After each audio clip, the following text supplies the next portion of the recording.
Welcome back to my channel. करते हैं कहानी के अगले अध्याय की शुरुआत। मार्गरेट और ग्लोरिया नींबू को देखकर शॉक हो जाती हैं क्योंकि वो एकदम से काला हो जाता है। मतलब कि वहाँ पर एक बहुत ही काली शक्ति है, इस बात का होना तय था। अगले दिन ऋषभ की माँ किसी के कहने पर उसे एक बाबा के पास लेके जाती है, जो कि उसकी नज़र उतारता है। और ऋषभ की माँ उससे पूछती है कि मेरे बेटे को क्या हुआ है, वो क्यों इतना बीमार है।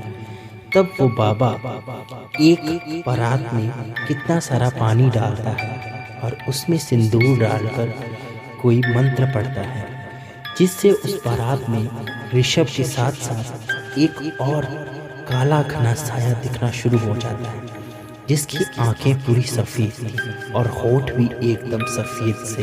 ये देखकर ऋषभ की माँ भी डर गई और ऋषभ को बचाने के लिए बाबा उसकी माँ को एक ताबीज़ देता है और उसे बोलता है कि इसे जल्द से जल्द अपने बच्चे के गले में पहना दो, वरना वो साया तुम्हारे बेटे को और नुकसान पहुंचा सकता है। तुरंत ही सविता वो ताबीज़ ऋषभ के गले में पहना देती है। देखते देखते कुछ दिनों में उस ताबीज़ को पहनने के बाद ऋषभ की तबीयत सही होनी शुरू हो जाती है। स्कूल में भी इंसिडेंट्स बढ़ना शुरू हो जाते हैं, कभी किसी टीचर के साथ कुछ होना और कभी किसी बच्चे की तबीयत अचानक से खराब हो जाना।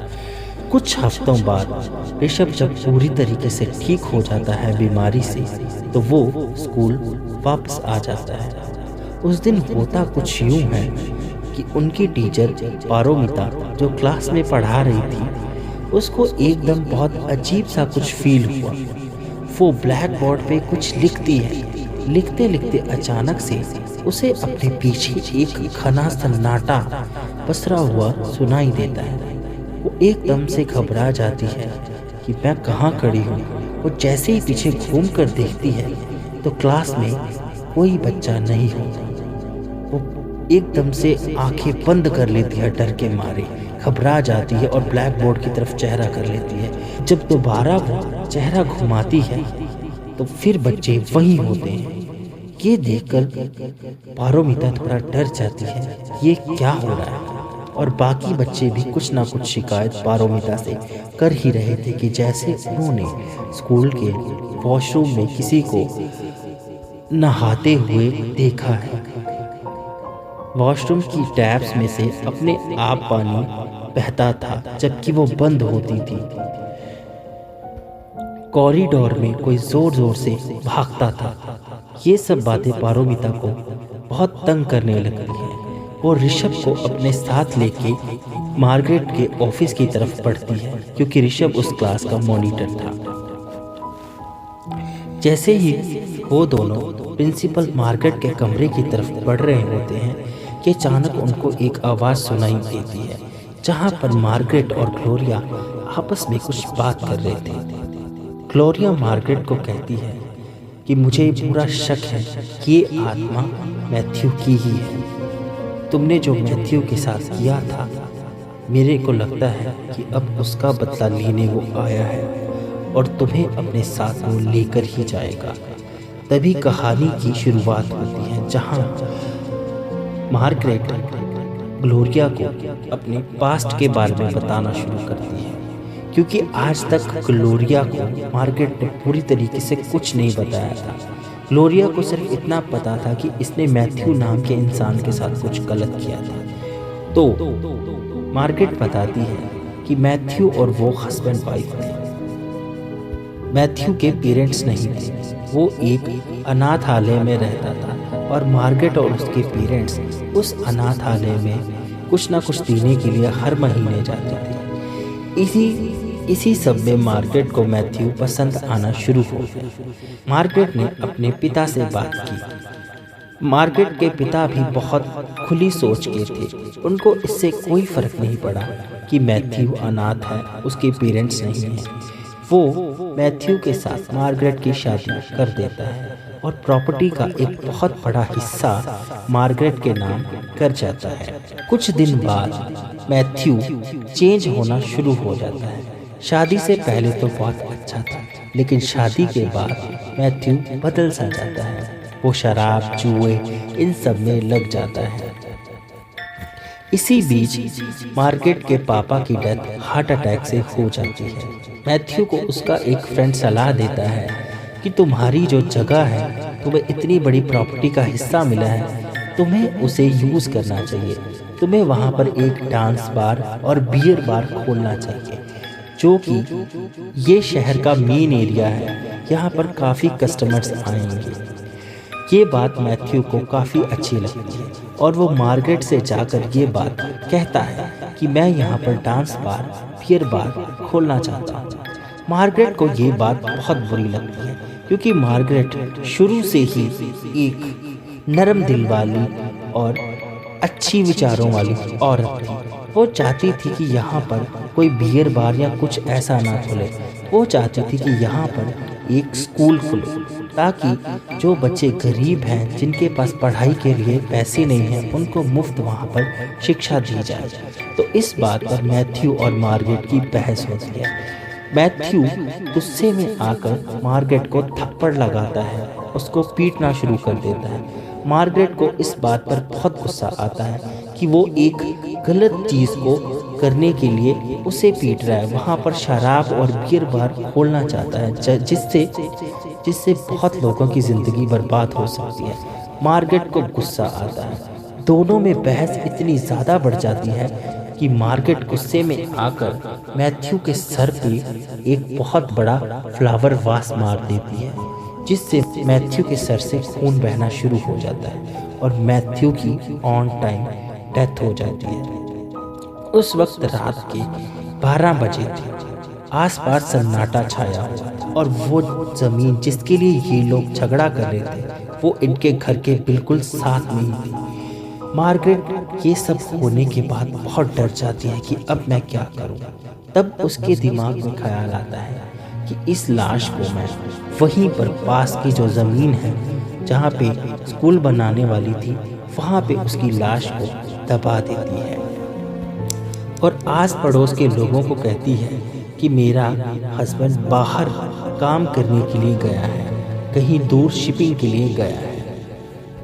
ऐसे करते करते बहाने बनाते बनाते कुछ साल गुजार देती है और उसके बाद सबको ये बहाना करती है कि मेरे पति की डेथ बाहर किसी जहाज डूबने की वजह से हो गई है। लोग भी इस चीज़ का यकीन कर लेते हैं, क्योंकि मार्गरेट एक बहुत अच्छी और काइंड हार्टेड लेडी थी। तो सबका मानना यही था कि शायद ऐसा ही हुआ होगा, क्योंकि वो पड़ोसियों की और बच्चों की और बहुत लोगों की हेल्प करती थी। सो ये सारा सच जो है मार्गरेट ग्लोरिया को बताती है। इसके साथ साथ ये सारा सच बाहर खड़े ऋषभ और पारोमिता भी सुन लेते हैं। ऋषभ कहता है कि चलिए मैम, अंदर जाके बात करते हैं। तब पारोमिता बोलती है कि बेटा, अब ये सही वक्त नहीं है, हम इस बारे में किसी और दिन बात करेंगे, तुम मेरे साथ क्लास में चलो। वो दोनों वहाँ से निकल जाते हैं। उसके बाद ग्लोरिया मार्गरेट को बोलती है कि हम आज रात फिर से तंत्र करना होगा।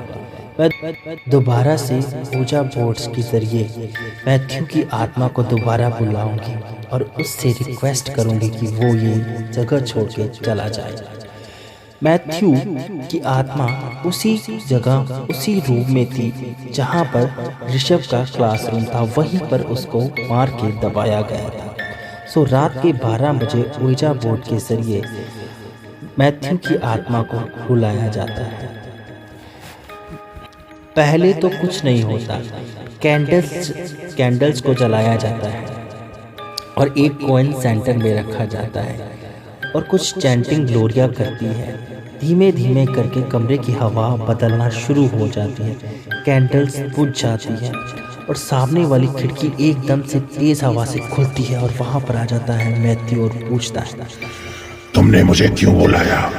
तब ग्लोरिया बोलती है कि मैथ्यू, तुम यहाँ से चले जाओ, तुम्हारा यहाँ अब कुछ भी नहीं है, तुम मर चुके हो। तुम्हें उस गॉड के पास, जीसस क्राइस्ट के पास चले जाना चाहिए।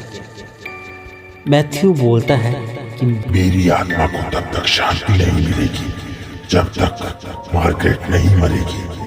तो ग्लोरिया उसको बोलती है कि तुम रिवेंज के चक्कर में अपनी आत्मा को बर्बाद ना करो। मैथ्यू तब बोलता है कि मैं कल 31 अक्टूबर है, यानी कि हैलोवीन की रात और अमावस में मेरी शक्तियां इतनी बढ़ जाएंगी कि कल मुझे मार्गरेट को ले जाने से कोई नहीं रोक सकता।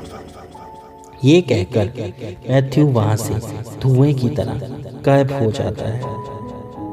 ये सुन के मार्गरेट और ग्लोरिया बहुत डर जाती है। मार्गरेट ग्लोरिया से कहती है कि मैंने सब कुछ अब गॉड पे छोड़ दिया है, अब उनको जो इंसाफ करना होगा वही करेंगे। ग्लोरिया अपने घर चली जाती है। नेक्स्ट डे स्कूल लगता है। रात को ही इतनी तेज बारिश शुरू हो चुकी थी कि सुबह होते होते बहुत सारा पानी क्लासरूम्स में भर जाता है।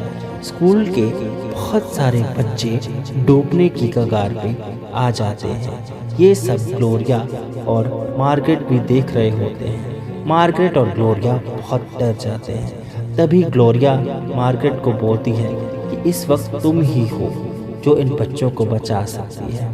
मार्गरेट ये बोलती है कि अगर एक टाइम पे मैंने इन बच्चों के फ्यूचर के लिए अपने पति को मार दिया था, तो अगर मैं खुद को भी ख़त्म कर लूँगी तो मुझे इसकी कोई टेंशन नहीं है, इन बच्चों का फ्यूचर बन जाएगा।